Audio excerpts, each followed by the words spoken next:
Reputation is the only asset that compounds while you sleep. Everyone wants to talk about building wealth. Everyone wants the portfolio strategy, the crypto play, the real estate hack. Thousands of books, millions of YouTube videos, an entire industry built around one question. How do I get rich? And here's the thing nobody tells you. That question is easy. Getting rich, genuinely, mechanically, mathematically, is not complicated. Buy assets, reinvest returns. Wait, don't panic. That's it. A 10-year-old can understand compound interest. The formula hasn't changed in 400 years. The information is free, widely available, and has been proven to work across every economic cycle in modern history. The hard question, the one that actually separates people who build lasting wealth from people who don't, is something else entirely. How do you not lose everything when the system turns against you? That's the question nobody wants to answer. Because the answer isn't about spreadsheets or asset allocation. It isn't about picking the right stock or timing the market. The answer is about something so intangible, so old-fashioned, so stubbornly human that most modern financial thinkers refuse to take it seriously. Your reputation. Not your net worth, not your credit score, not your LinkedIn connections or your follower count or your Glassdoor rating. Your actual reputation. The answer to the question that people give when someone asks them, in private, with no consequences, can I trust this person?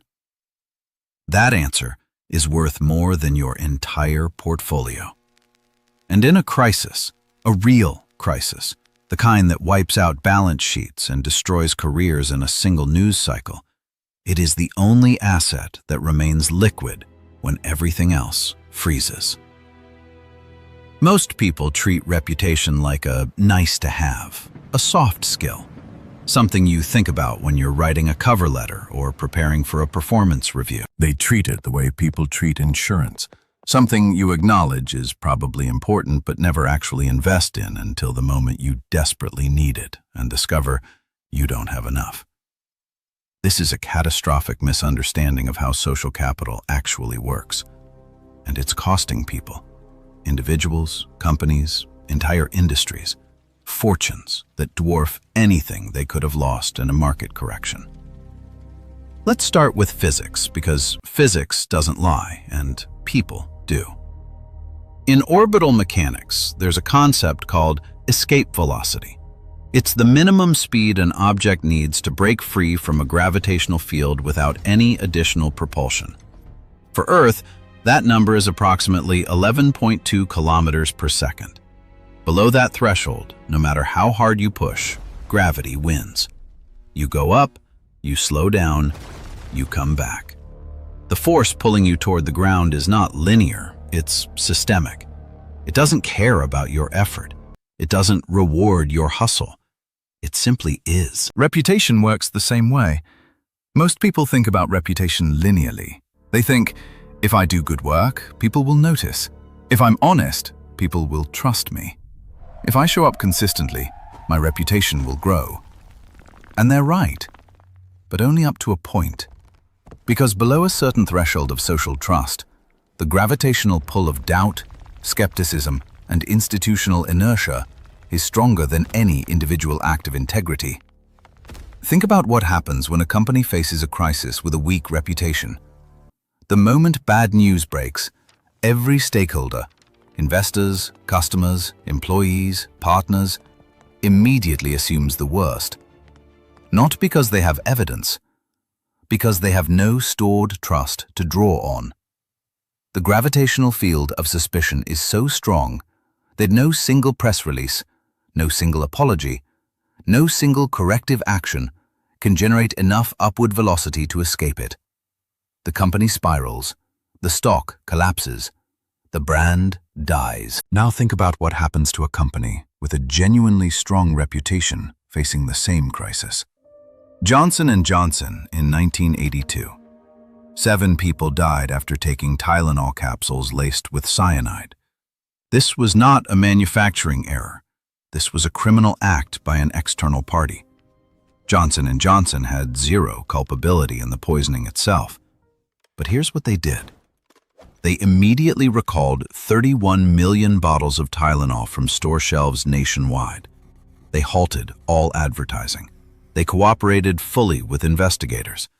They took a $100 million hit without hesitation.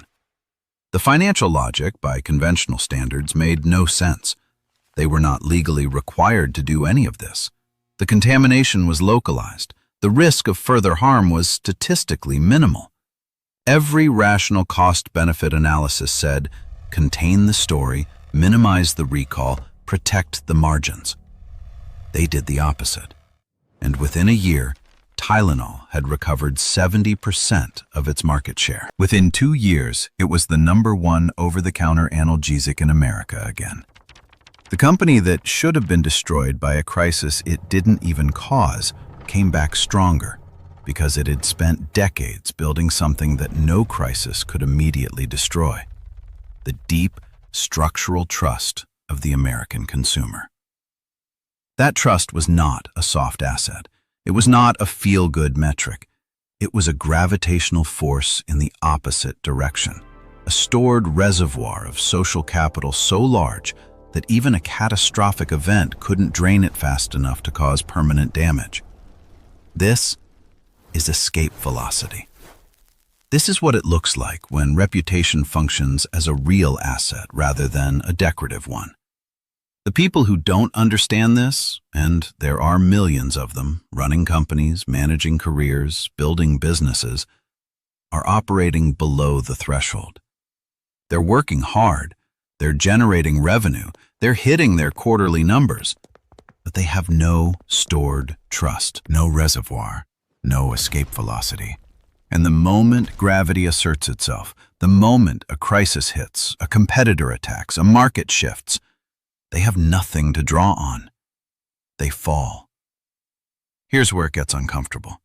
The reason most people don't invest in reputation is not laziness. It's not stupidity. It's something more structural, more insidious, and more mathematically predictable. It's the same reason poor people buy cheap boots. Terry Pratchett articulated this better than any economist ever has. In his novel Men at Arms, the character Sam Vimes explains what he calls the Boots theory of socioeconomic unfairness. A man who can afford $50 boots buys a pair that lasts 10 years. A man who can only afford $10 boots buys a pair that lasts 1 year. Over 10 years, the poor man spends $100 on boots, and his feet are always wet. The rich man spends $50, and his feet are always dry. Being poor is expensive, not because poor people make bad decisions, but because the system charges them more for everything, including the luxury of thinking long-term. Reputation works on exactly the same principle, and the numbers are just as brutal. When you have no established reputation, when you're new, unknown, or operating in a market where nobody knows your name, you pay a premium for everything. You pay higher interest rates because lenders can't assess your risk. You pay higher prices because you can't negotiate volume discounts. You lose deals to competitors not because your product is worse, but because the buyer doesn't know you and defaults to whoever they've heard of. You spend more on marketing because you can't rely on word of mouth. You spend more on legal protection because nobody will take your word for anything. The entry tax on anonymity is enormous. A study by Harvard Business School found that companies with strong reputations for integrity paid, on average, 10 to 15% less for capital than comparable companies with weaker reputations. That's not a rounding error. On a $10 million loan, that's $1 to $1.5 million in additional interest over the life of the debt. Money that goes directly to the bank instead of back into the business. Money that compounds against you instead of for you. The same principle applies at the individual level. A professional with a strong reputation for delivering results and dealing honestly gets offered opportunities that never appear on job boards. They get called first when a high-value project opens up. They get the benefit of the doubt when something goes wrong. They get introductions to people who would never respond to a cold email. Every one of these advantages has a dollar value. Aggregated over a career, the financial difference between a person with a strong reputation and an equally skilled person with a weak one is not marginal. It's generational. But here's the trap. The same trap as the boots. Building a real reputation requires investing time and energy in things that don't pay off immediately. It requires saying no to short-term gains that would compromise your integrity. It requires being honest when lying would be easier and more profitable in the moment. It requires consistency over years, not weeks. And if you're operating in survival mode, if you're under financial pressure, if you're behind on rent, if you're watching your competitors cut corners and win, the cognitive and emotional cost of maintaining that long-term orientation is almost impossibly high. So people cut corners. Not because they're bad people, because the system makes integrity expensive in the short term and invisible in the long term. The boots are $10 and they need dry feet today. This is the poverty trap of reputation, and it's just as real, just as mathematically vicious, and just as hard to escape as the financial version. Now let's talk about what's happening inside your skull when you're under this kind of pressure, because the biology is not optional and it's not metaphorical. When you're operating under chronic stress, financial pressure, reputational threat, competitive anxiety, your body floods with cortisol. This is not a character flaw. This is evolution. Cortisol is the hormone that kept your ancestors alive when a predator was nearby. It sharpens short-term threat detection. It accelerates reaction time. It narrows focus to the immediate danger. It also, systematically and measurably, destroys your capacity for long-term thinking. A landmark study, published in Science in 2013, conducted by researchers at Harvard, Princeton, and the University of British Columbia, found that financial scarcity alone reduces cognitive function by the equivalent of 13 IQ points. Not stress in general, not poverty as a lifestyle, the mere act of thinking about a financial problem while trying to solve an unrelated cognitive task. 13 points. That's the difference between average and below average performance on standardized tests. That's the difference between seeing the long game and being trapped in the short one. When you're in this state, your brain is not capable of making the calculations that reputation requires. You cannot properly weight a benefit that arrives in 3 years against a cost that arrives today. The prefrontal cortex, the part of your brain responsible for long-term planning, impulse control, and ethical reasoning, is functionally suppressed by the cortisol flooding your system. You are, neurologically speaking, a different person than you would be if the pressure were removed. This is why people who are under financial or reputational pressure make decisions that seem obviously self-destructive from the outside. They lie in negotiations when the truth would serve them better long-term. They cut corners on quality when consistency would build the reputation that would eventually eliminate the financial pressure. They take the short-term win that poisons the long-term relationship. They are not stupid. They are operating with a cognitively impaired brain in a system that punishes cognitive impairment. And then there's the dopamine trap. When you're under chronic stress, your brain desperately seeks relief. It seeks anything that produces a short-term dopamine hit, a sense of reward, of progress, of winning, to counteract the cortisol. This is why people under financial pressure often spend money on things that feel like status signals. The right clothes, the right car, the right restaurant. Not because they're irrational, because their brain is self-medicating. The dopamine hit from a visible status purchase temporarily suppresses the cortisol of financial anxiety. It feels, neurologically, like solving the problem, even though it makes the problem worse.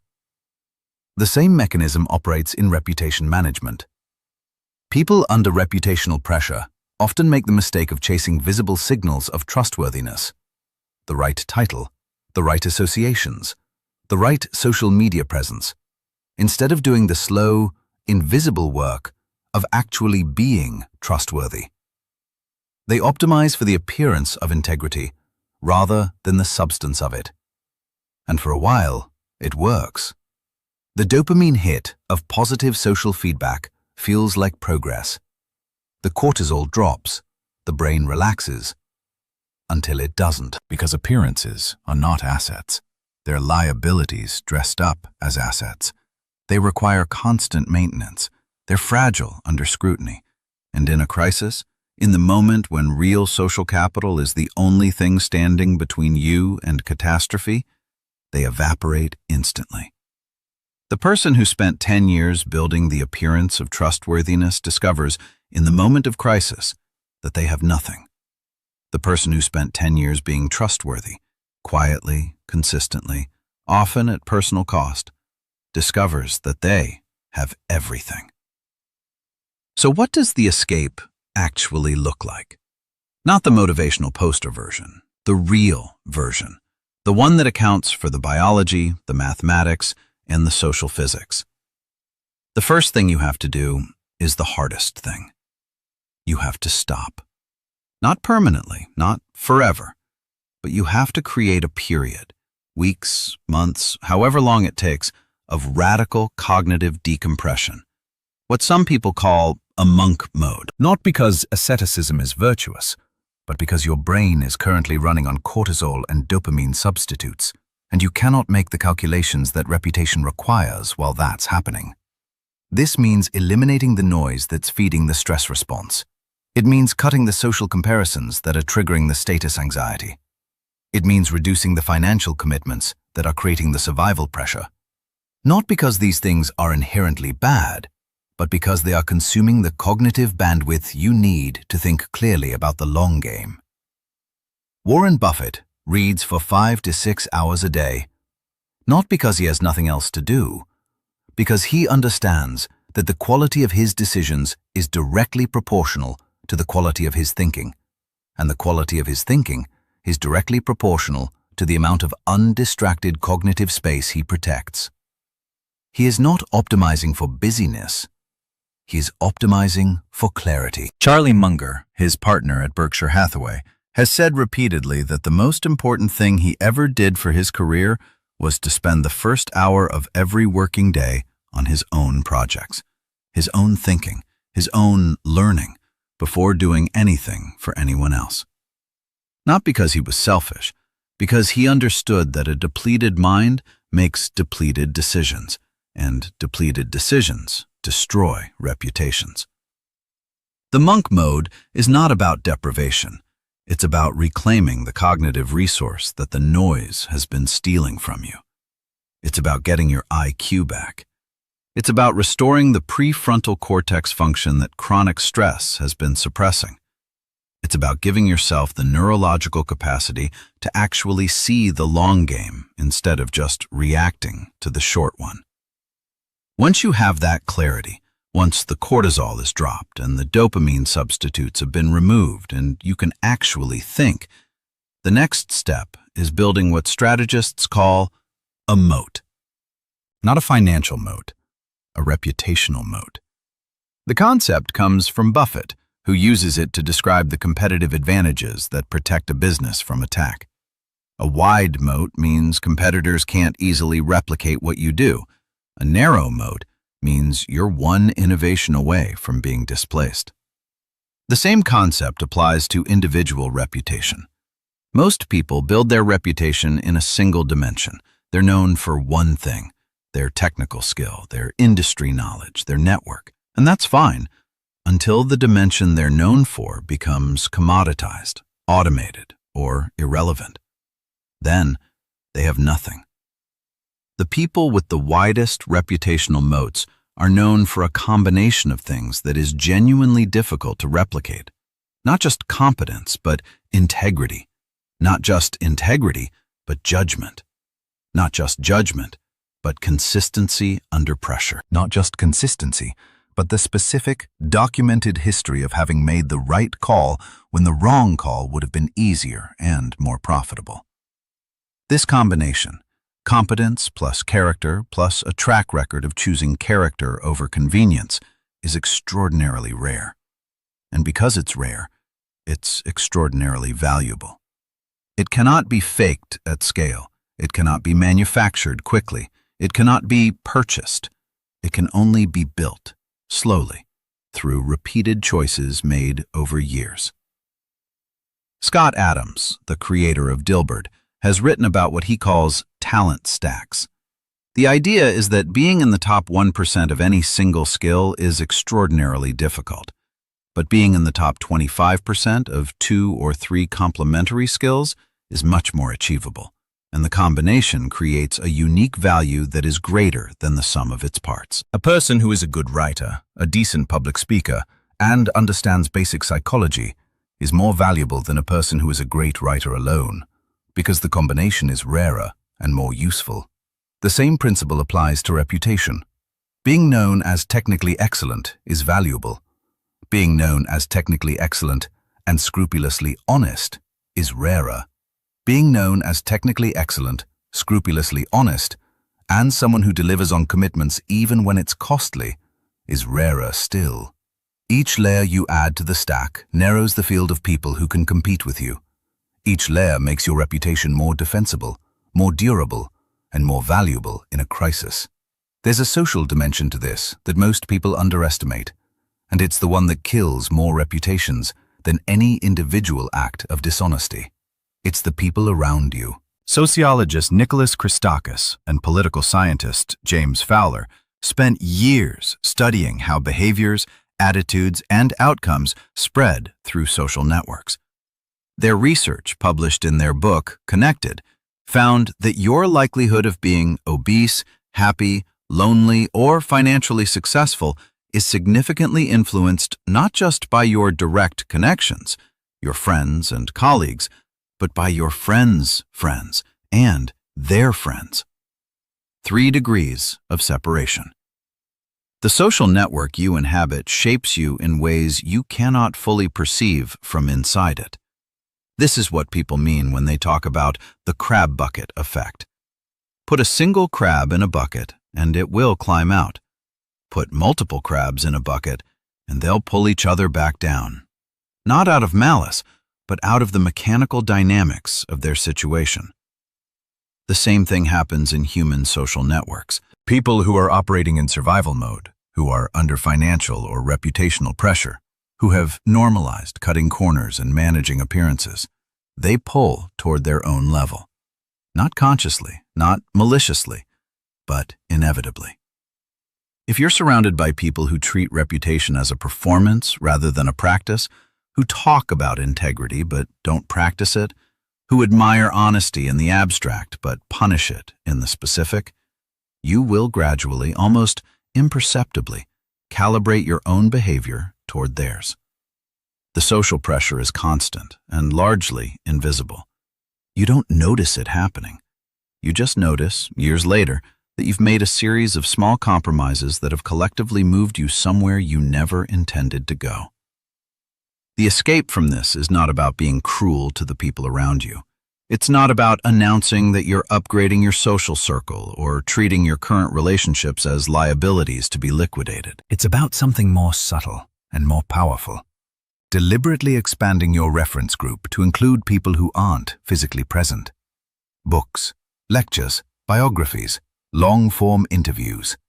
The written and recorded thinking of people who have built the kind of reputation you want to build. This is not a metaphor. This is a neurological intervention.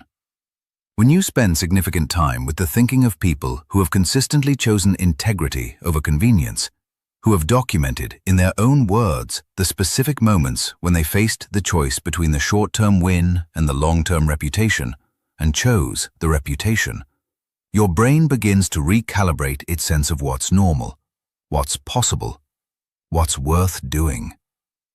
Ray Dalio has written extensively about his early career failures and the specific moments when dishonesty would have been easier and more immediately profitable than transparency. His entire management philosophy at Bridgewater, radical transparency, systematic truth-telling, the institutionalization of honest feedback, grew directly from his personal experience of what happens when you build a culture of managed appearances instead of genuine accountability.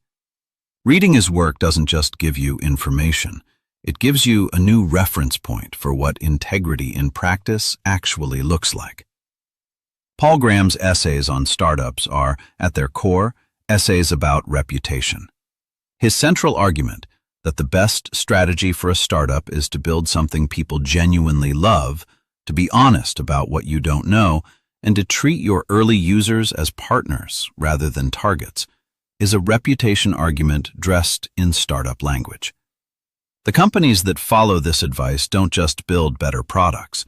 They build the kind of trust that survives the inevitable crises that destroy companies built on hype. Benjamin Franklin, who understood reputation as a strategic asset better than almost anyone in American history, spent decades deliberately cultivating what he called the appearance of industry and frugality.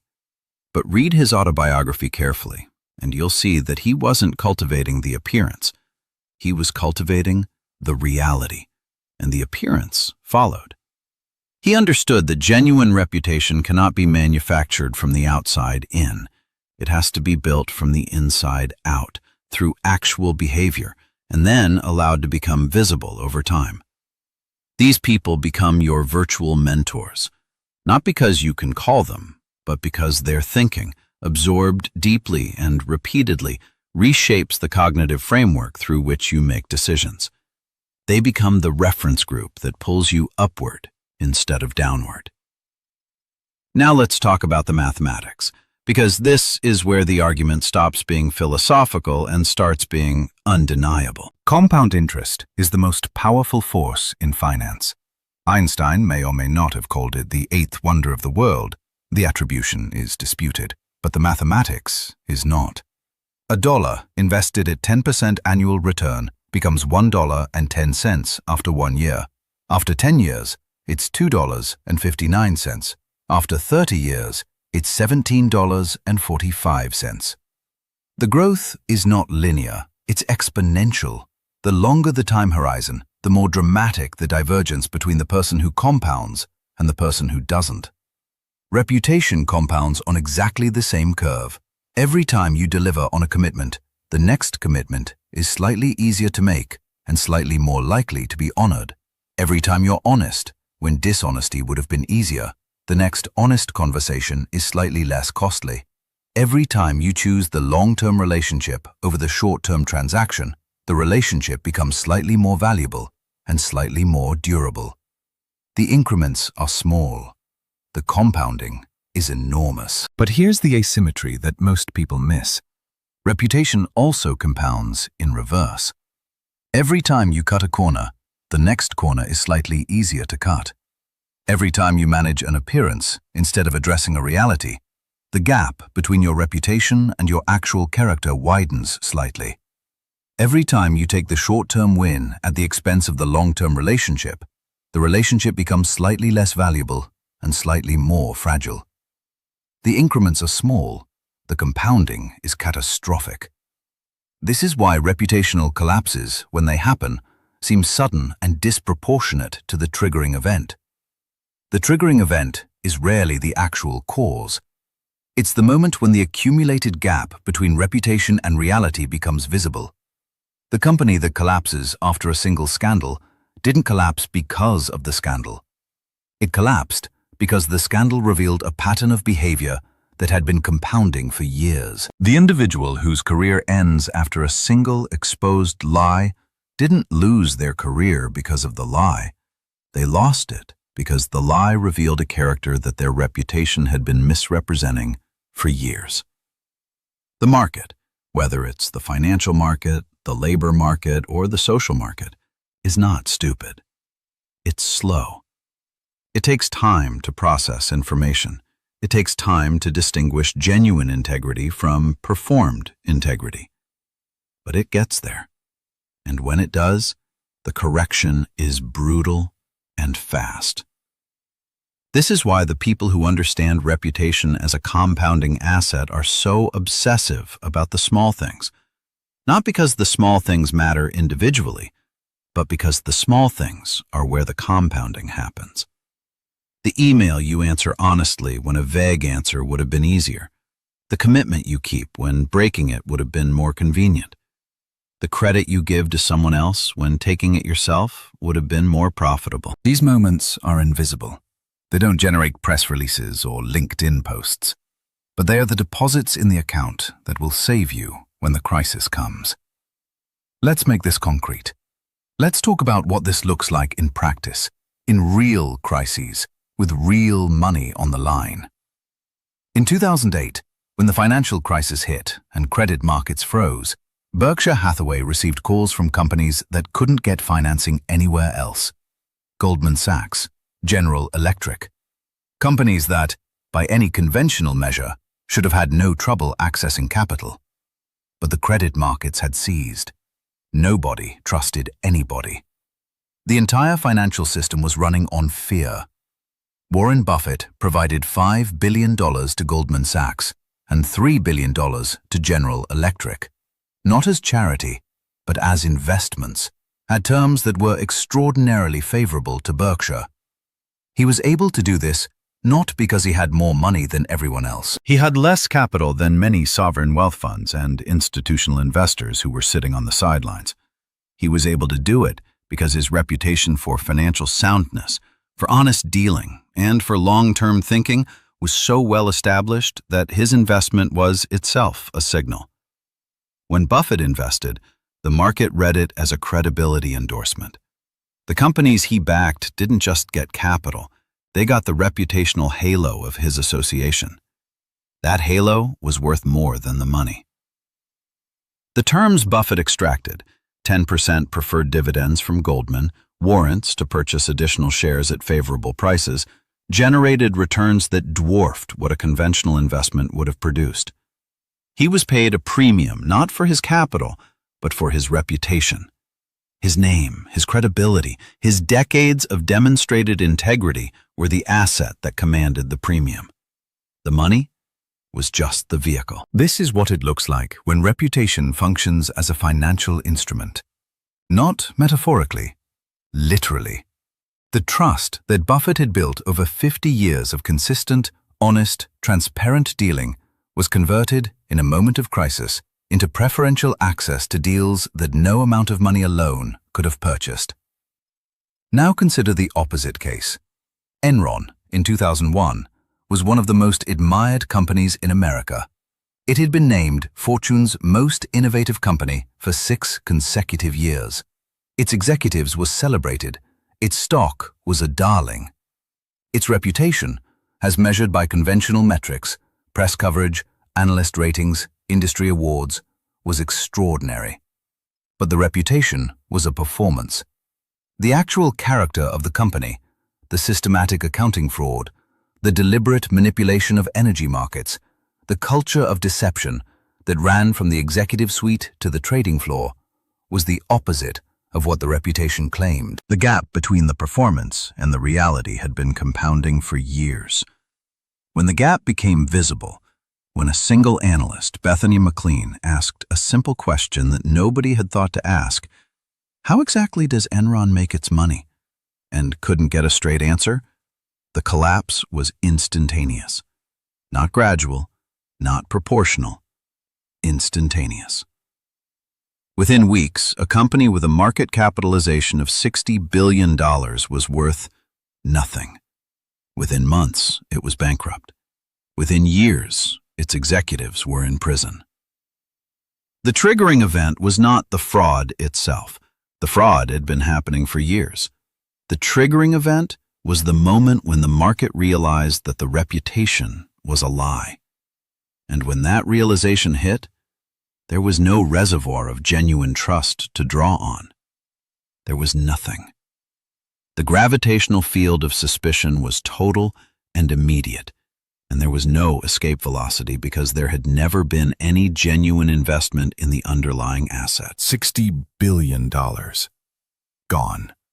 not because of a market correction, not because of a competitor, because the reputation was hollow.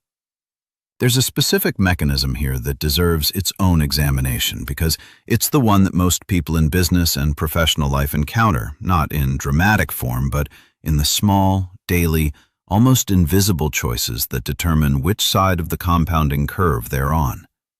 It's the mechanism of the difficult conversation. Every relationship, professional, personal, commercial, eventually reaches a moment where honesty is costly. Where telling the truth will create friction, disappointment, or conflict. Where the easier path is to manage the situation, soften the message, delay the disclosure, or simply say what the other person wants to hear. In that moment, most people choose the easier path, not because they're dishonest by nature, because the cost of honesty is immediate and visible, and the cost of dishonesty is deferred and invisible. The cortisol of anticipated conflict is real and present. The compounding damage of a small deception is abstract and distant. But here's what the people who build genuinely strong reputations understand. The difficult conversation is not a cost. It's an investment. Every time you have the conversation that nobody wants to have, every time you deliver the honest assessment instead of the comfortable one, every time you disclose the problem instead of hoping it resolves itself, every time you say, "I was wrong," instead of constructing a narrative that obscures the error, you are making a deposit in the account that will matter when the crisis comes. And the people on the other side of that conversation know it. They may not enjoy it in the moment. They may push back, get defensive, feel disappointed. But at some level, they register it. They file it. They remember when the next crisis comes and they need to decide who to trust, that you were the person who told them the truth when it was hard. This is the mechanism by which reputation compounds, not through grand gestures or public declarations of integrity, through the accumulated weight of small, costly, honest choices made consistently over time.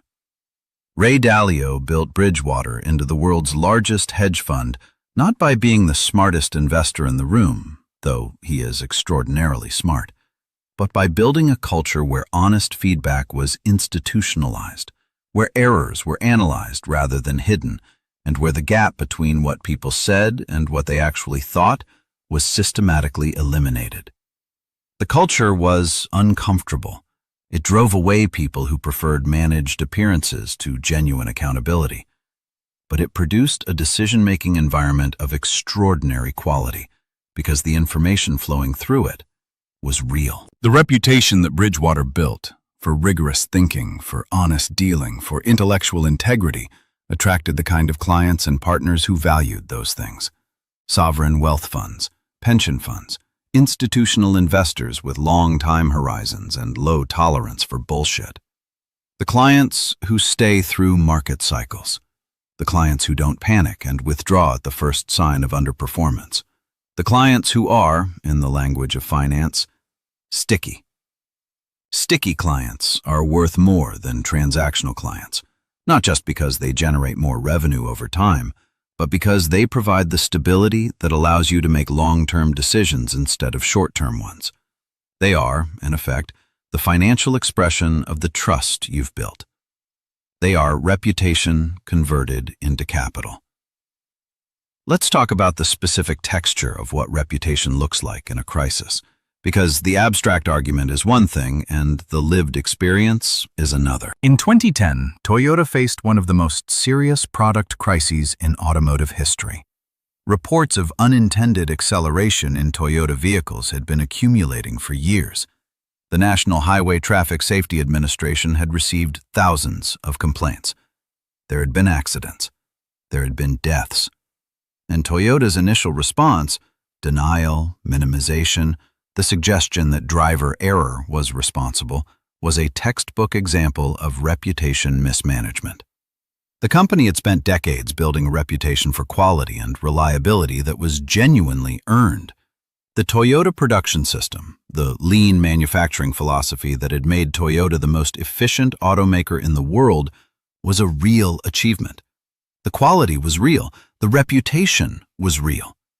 But when the crisis hit, the initial instinct was to protect the reputation rather than honor it, to manage the appearance of quality rather than address the reality of the problem. And in doing so, Toyota temporarily converted its greatest asset into a liability. The congressional hearings were brutal. The media coverage was devastating. The stock dropped. The brand suffered damage that took years to repair.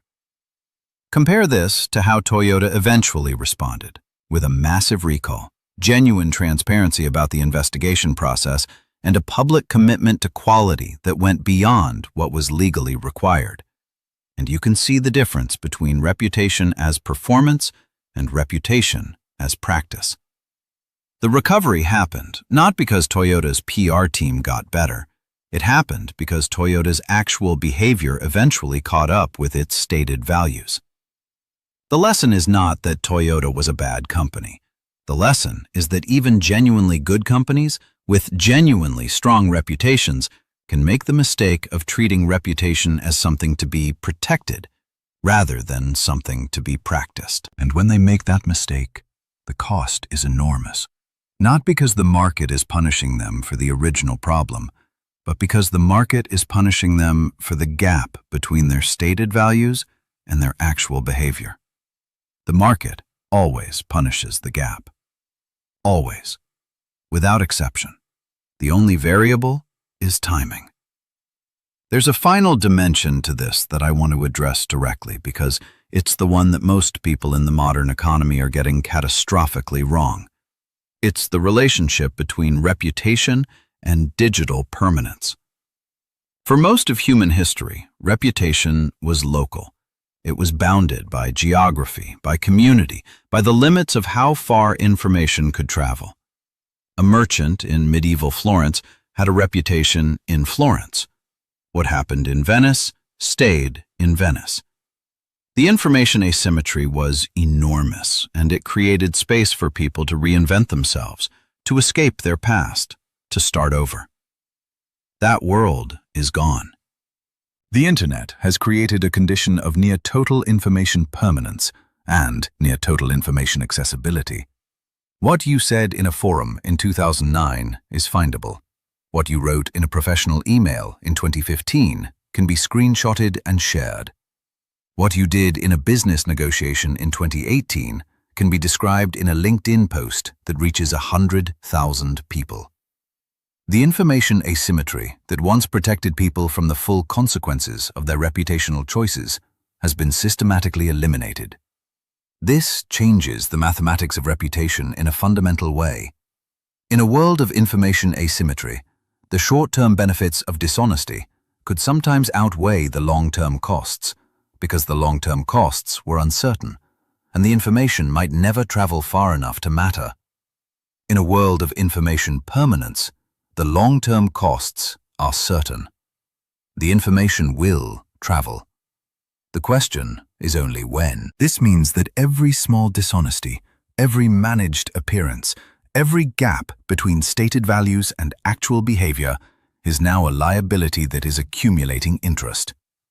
Not metaphorically, literally. The cost of that gap is growing every day because the probability that it will eventually become visible is approaching certainty. The people who understand this, who have internalized the mathematics of digital permanence, are building their reputations with a different level of care and consistency than the people who are still operating on the old model. They are not doing this because they're more virtuous. They're doing it because they understand the new physics of information, and they're positioning themselves accordingly. They are, in the language of finance, long on integrity. And in a world where information asymmetry is disappearing, being long on integrity is the most rational position available. Here's where we land. The cage is open. It has always been open. The door was never locked. The bars were never real. What kept people inside was not external force, but internal physics. The gravitational pull of short-term thinking, the cortisol of survival mode, the dopamine substitutes of managed appearances, the social drag of environments that normalize the gap between stated values and actual behavior. The escape is not complicated. It is not easy, but it is not complicated. It requires the monk mode, the radical cognitive decompression that restores your capacity to think clearly about the long game. It requires the moat, the deliberate cultivation of a reputation stack that is genuinely difficult to replicate. It requires the new reference group, the virtual mentors whose thinking reshapes your sense of what's normal and what's possible. And it requires the mathematics, the daily, invisible, compounding practice of choosing integrity over convenience, honesty over comfort, the long-term relationship over the short-term transaction. None of this is glamorous. None of it generates immediate dopamine. None of it will trend on social media or get you invited to speak at a conference next month. But in 10 years, in the moment when the crisis hits, when the market freezes, when the credit dries up, when the competitors attack, when the scandal breaks, you will discover that you have built something that no market correction can destroy, no competitor can replicate, and no crisis can drain in a single news cycle. You will have built the only asset that compounds while you sleep, your name. And your name, if you've built it right, will be worth more than everything else in your portfolio combined. The question is not whether you understand this. The question is whether you're willing to pay the price of building it. Because the price is real. The work is slow. The returns are invisible for years, and the social gravity pulling you back toward the easier path, toward the managed appearance, the convenient lie, the short-term win, is constant and powerful and never stops. But the people who pay the price, who do the slow, invisible, costly work of actually being trustworthy instead of just appearing to be, discover something that no financial model can fully capture.